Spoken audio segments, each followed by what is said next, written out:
నమస్కారం. Max TV ప్రేక్షకులందరికీ క్రోధినామ సంవత్సర ఉగాది శుభాకాంక్షలు. మరి ఈ క్రోధినామ సంవత్సరంలో 12 రాశుల వారి స్థితిగతులు ఏ విధంగా ఉన్నాయో మనకు తెలియజేయడానికి ప్రస్తుతం మనతో పాటు ఉన్నారు ప్రముఖ జ్యోతిష్య పండితులు బ్రహ్మశ్రీ సుభాష్ శర్మ గారు. మరి వారిని అడిగి మరి 12 రాశుల వారికి ఏ విధంగా ఉన్నాయో తెలుసుకుందాం. నమస్కారం గురుగారు. శ్రీమాత్రే నమః. గురుగారు, క్రోధినామ సంవత్సరంలో కర్కాటక రాశి వారి స్థితిగతులు ఏ విధంగా ఉండబోతున్నాయి? తప్పకుండా తెలియజేస్తారమ్మా. ముందుగా ప్రేక్షకులందరికీ శ్రీమాత్రే నమః, శ్రీ గురుభ్యో నమః. నమో దేవ్యై మహాదేవ్యై శివాయై సతతం నమః. నమ ప్రకృత్యై భద్రాయై నిహతాం ప్రణతాస్మిత. కర్కాటక రాశి.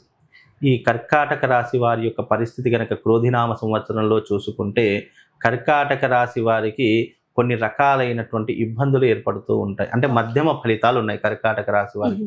అంటే వీళ్లకు సంపాదన ఎక్కువగా ఉంటుంది కానీ ఖర్చులు దానికంటే ఎక్కువగా అయిపోతూ ఉంటాయి. అంటే ఈ రోజున ఒక 1000 రూపాయలు సంపాదిస్తే వాళ్ళకి ఇంకా 1100 ఖర్చు అయ్యి, అంటే 100 రూపాయలు ఎక్కువనే ఖర్చు ఉంది తప్ప తక్కువ ఖర్చు లేదు.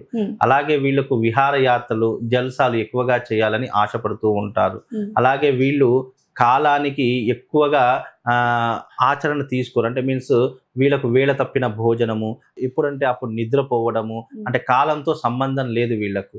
అంటే వీళ్ళు నేచర్కి ఎప్పుడూ కూడా భిన్నంగా ఉంటూ ఉంటారు. తద్వారా వీళ్ళకు అనేక రకములైన రోగ బాధలు వచ్చే అవకాశం ఏర్పడుతూ ఉంటుంది. అలాగే వీళ్ళు నిద్ర సరిగ్గా పోకపోవడంతో వీళ్ళకు మైగ్రేన్ ప్రాబ్లం లాంటివి కానివ్వండి, ఆరోగ్య సమస్యలు కానివ్వండి ఎక్కువగా వచ్చే అవకాశాలు ఉంటూ ఉంటాయి. వీళ్ళు ఎక్కువగా తల్లిదండ్రులను గౌరవించకపోవడము, పెద్దవాళ్ళంటే చిన్న చూపు చూడడము, అసలు ఎవరైనా సరే వీళ్ళ జీవితంలో బంధుత్వానికి దూరంగా ఉండాలి అనేటటువంటి ఆలోచనలో ఈ కర్కాటక రాశి వారు ఎక్కువగా ఉంటుంటారు. అంటే వీళ్ళు ఒక లోన్లీ లైఫ్ గడుపుదాము అనేటటువంటి ఆశాధోరణులు ఎక్కువగా ఉంటూ ఉంటారు. అంటే చుట్టూ ఒక 10 మంది కూర్చున్నా వీళ్ళ లోకంలో వీళ్ళే ఉంటారు. ఏదో ముందర కూర్చున్నారు అంటే కూర్చుంటే ఒక మనిషి కనిపిస్తాడు తప్ప ఆలోచనలు కానీ మనసు కానీ మైండ్ సెట్ కానీ వేరే లోకంలో ఉంటూ ఉంటుంది. వీళ్ళు చుట్టూ మనుషుల్ని పట్టించుకోరు. అలాగే వీళ్ళ జీవితంలో డబ్బులు అధికంగా ఖర్చు పెడుతూ ఉంటారు. అంటే మీన్స్ అధికంగా ఖర్చు పెట్టడం అంటే అర్థం ఏంటి అంటే గనక వీళ్ళు ఏదైనా ఒక వస్తువు కావాలి అనుకుంటే మనమంటే ఏం చేస్తాం, కూరగాయలు బేరం ఆడుతూ ఉంటాం. అంటే మనం రేట్ ఏదైనా తగ్గించము. వీళ్ళు అలా కాదు, దాన్ని ఎంత పెడితే అంత కొనేస్తూ ఉంటారు. అంటే దానివల్ల డబ్బులు అధికంగా ఖర్చు అవుతూ ఉంటాయి. అలాగే వీళ్ళ జీవితంలో ఎక్కువగా ఎవరితో మాట్లాడరు. అలాగే వీళ్ళు ఈ యొక్క కర్కాటక రాశి వారు మృదు స్వభావులు అని చెప్పుకోవచ్చు. అలాగే వీళ్ళు తల్లి చాటు బిడ్డలు అని చెప్పుకోవచ్చు. ఎక్కువగా మాతృ ప్రేమతో లొంగిపోతూ ఉంటారు. అలాగే వీళ్ళ జీవితంలో ఎలా ఉంటుంది అంటే కర్కాటక రాశి వారికి వీళ్ళు మృదు స్వభావులు. అలాగే వీళ్ళు కర్కాటక రాశిలో పుట్టినటువంటి వారు మోస్ట్ ఆఫ్ ది ఎక్కువగా ఆశ్లేష నక్షత్రంలో పుట్టినటువంటి వాళ్ళు ఉంటారు. ఆశ్లేష నక్షత్రానికి అధిపతి ఎవరు అంటే సర్పము అని అర్థము. అంటే ఆ నక్షత్రానికి అధిదేవత సర్పము. కాబట్టి వీళ్ళు ఎప్పుడూ కూడా ఎలా ఉంటారంటే పగ పడితే మాత్రం వదిలిపెట్టరు. ఏదైనా ఒక పగను అంటే ఎవరి మీదైనా ఒక శత్రుత్వం పెంచుకున్నారంటే వాళ్ళ నాశనం కోరుకునేంత వరకు వాళ్ళ జీవితంలో ఎవరిని కూడా వదిలిపెట్టరు. అలాగే వీళ్ళు వాళ్ళంతటా వాళ్ళు పని చేసుకుంటారు. కానీ వాళ్ళ జోలికి వస్తే మాత్రము ఈ కర్కాటక రాశి వారు ఎవరిని వదలరు. మళ్ళీ ఈ కర్కాటక రాశి వాళ్ళు చాలా తెలివి పరులై ఉంటారు. అలాగే వాళ్ళు చేసేటటువంటి వృత్తి యందు వ్యాపారమునందు మంచి లాభాలను సంపాదిస్తుంటారు. మంచి తెలివితేటలు కలిగినటువంటి వారు. కానీ కొన్ని సార్లు వాళ్ళ కోపము ఆవేశము వాళ్ళని దెబ్బతీస్తూ ఉంటుంది. నలుగురిలో వాళ్ళని చిన్న చూపుగా చూసేలా చేస్తూ ఉంటుంది. ఎంత తెలివి ఉన్నప్పటికీ ఎంత జ్ఞానం ఉన్నప్పటికీ కూడా సరైనటువంటి సమయానికి అది ఉపయోగపడకుండా పోతుంది. తద్వారా వీళ్ళు జీవితంలో వెనక్కి వెళ్ళిపోతూ ఉంటారు. కాబట్టి వీళ్ళు ఎప్పుడూ కూడా వాళ్ళ ధైర్యాన్ని నమ్ముకోవాలి. అలాగే వాళ్ళ సంకల్ప బలాన్ని నమ్ముకోవాలి. వాళ్ళు జీవితంలో ఏది చేయాలి అనుకుంటున్నారో దాని వైపు ఫోకస్ పెడితే గనక జీవితంలో మంచి సక్సెస్ని సాధించేటటువంటి అవకాశాలు ఉంటూ ఉంటాయి. అలాగే ఈ కర్కాటక రాశి వారికి ఈ యొక్క క్రోధినామ సంవత్సరంలో వృత్తి యందు వ్యాపారం నందు కొన్ని రకాలైనటువంటి సక్సెస్ ని సాధిస్తుంటారు. అదే రకంగా ఆ వచ్చిన సక్సెస్ అంటే వచ్చినటువంటి రాబడి ఏదైతే ఉంటుందో డబ్బు వ్యవహారంలో అది మళ్ళీ వ్యర్థానికి ఖర్చు చేసేస్తూ ఉంటారు. అలాగే జీవితంలో కష్టపడేటటువంటి తత్వం కలిగినటువంటి వారు. అలాగే ఈ క్రోధినామ సంవత్సరంలో వీళ్లకు ఆశించినటువంటి ఫలితాలు ఉండవు కానీ మధ్యమ ఫలితాలు ఉంటూ ఉంటాయి. అంటే ఏదైనా ఒక పని అనుకున్నాం అనుకోండి, ఒక రోజులో అవుతుంది. అదే వీళ్ళు కర్కాటక రాశి వారు అనుకున్నటువంటి పని 2-3 రోజులు పొడిగించే అవకాశము, లేదా తిరిగేటటువంటి అవకాశము, ఆ పని వెనక తిరిగేటటువంటి అవకాశము. అంటే గ్రహస్థితి బాగా లేకపోతే ఒక రోజు కావాల్సినటువంటి పని కూడా ఒక 10 రోజులు పెండింగ్ పడుతూ ఉంటుంది. కనుక అలాంటి విధానాన్ని వీళ్ళు ఏర్పరచుకుంటూ ఉంటారు.